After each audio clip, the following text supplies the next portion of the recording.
Superintendent Galvan here with story time, and I hope you've had a really great day today at school. We have 2 more days of March, and that's Women's History Month, so we're going to continue to celebrate wonderful females and girls.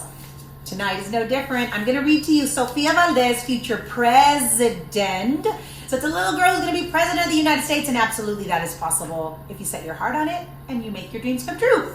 So, here we go. Hola comunidad de Greenfield, soy Superintendent Galvan aquí con ustedes, leyendo más historias, celebrando la mujer, la niña, todo el mes de marzo y faltamos 2 días más. Esta noche voy a leer sobre una chiquita que se llama Sofia Valdez y ella va a ser la futura presidenta.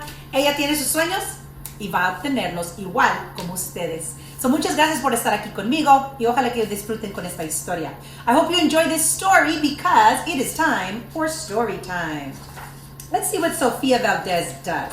And this story was written by Andrea Beatty and illustrated by David Roberts. All right, here we go, boys and girls. Sofia was a baby who got things done, helping her family before she even turned 1.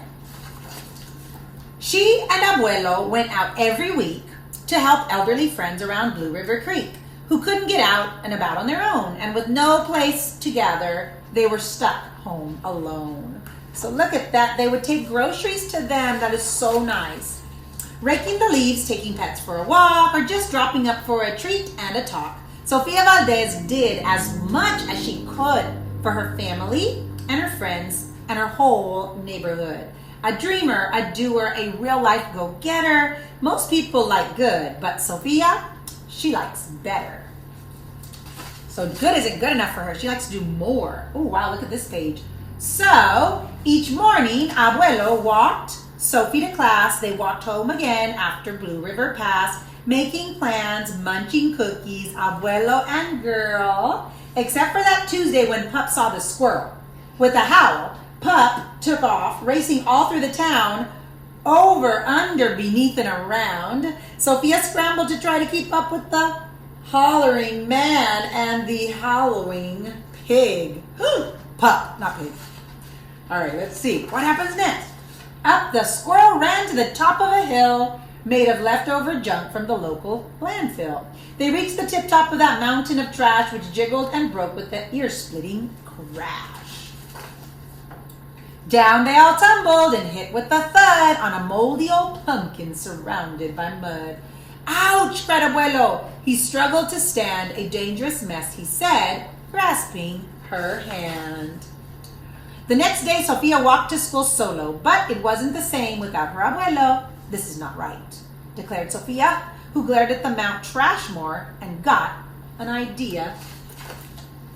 The very next morning at dawn, she planted a sign in the front of the lawn. She stood back and smiled, and Pup gave a bark.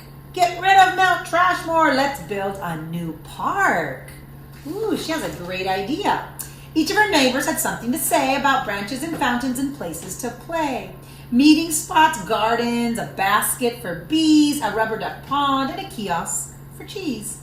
She drew every thought on her map at that park, which was perfectly perfect by a quarter till dark.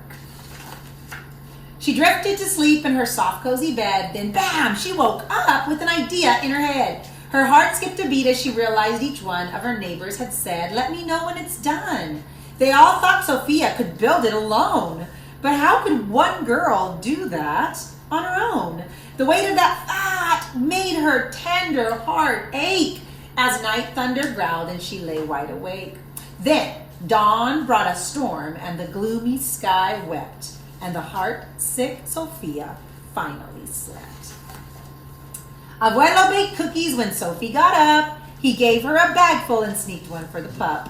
He blinked back at a tear and he hugged his Sofia. For courage, he whispered, "Te amo, mi vida," means I love you, my world. Sofia's knees wobbled. She felt weak inside. She looked at his ankle and quite nearly cried. Though she didn't feel brave or courageous at all, Sofia Valdez went to face City Hall. She's going to go tell them if she wants that park and that trash gone. The mayor's office sent her to room 401, the Blue River Creek Department of Fun, which sent her downstairs to room 302, the office of duck ponds and cool things to do, to the office of monkeys, Then she went to the Department of Cheese, the Division of Fountains and Meeting and Bees. Then down to the basement she went, musty and cramped, where all of the town's papers were sorted and stamped. And that's where the clerk said what no one else did. "You can't build a park. You're only a kid." What do you think Sophia thought about that? The word smacked Sophia's deep down into her heart. Her plan was kioshed before it could even start. "I think," Sophia said, "I think that law is wrong." But her second grade voice didn't sound very strong. The clerk said, "Clearly, it cannot be done. Do you have any questions?" Sophia said, "Yes, I have one. If you were me, and if I were you, and he was your grandpa, what would you do?"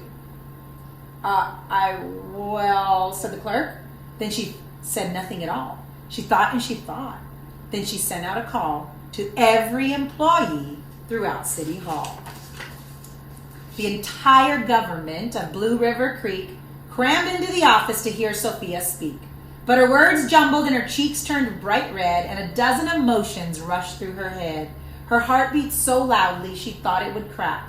The crowd leaned in closer. Sophia leaned back.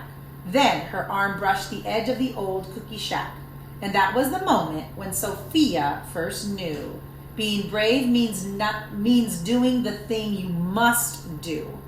Though your heart cracks with fear, though you're just in grade 2. She took a deep breath. She looked the mayor in the eye and thought her knees wobbled. She held her head high. Sophia started talking. She spelled out her plan and why it all mattered and how it began. And when she got rolling, she had lots to say about meeting spots, monkeys, and places to stay, and other ideas for things they could do to help the 2 elders and other folks too. She had thoughts on the library, thoughts on the zoo, and perhaps a way to combine 2 and... "All right," cried the mayor. "Go start a petition. If the town wants a new park, well, we're going to form a commission." And so young Sophia got right to work, and some help from her family and Pup and that clerk. Then others joined too. Not all, but a few, like Miss Little Greer and the kids in grade 2. There were hearings and surveys and taxes to figure, then bulldozers, cranes, and a blue digger. They all built that park. That's how it got done, with the hard work of, by, and for everyone. But it began with the dream of one person, just one, who laced up her shoes and then led the way to help Blue River Creek get a new place to stay. Now, every evening till long after dark, the town comes together at Citizens Park. They all hold this truth to be self-evident, that Sophia Valdez could grow up to be president. And until then, Sophia, that real-life go-getter, helps Blue River Creek get better and better. That's our story for tonight. Sophia Valdez, what a beautiful story.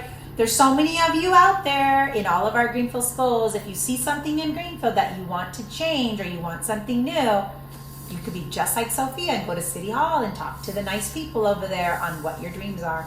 You could totally do it. All right. Thanks so much for joining me here tonight. I want to wish you a good night, and I'm going to send you a great big bear hug from our family to yours.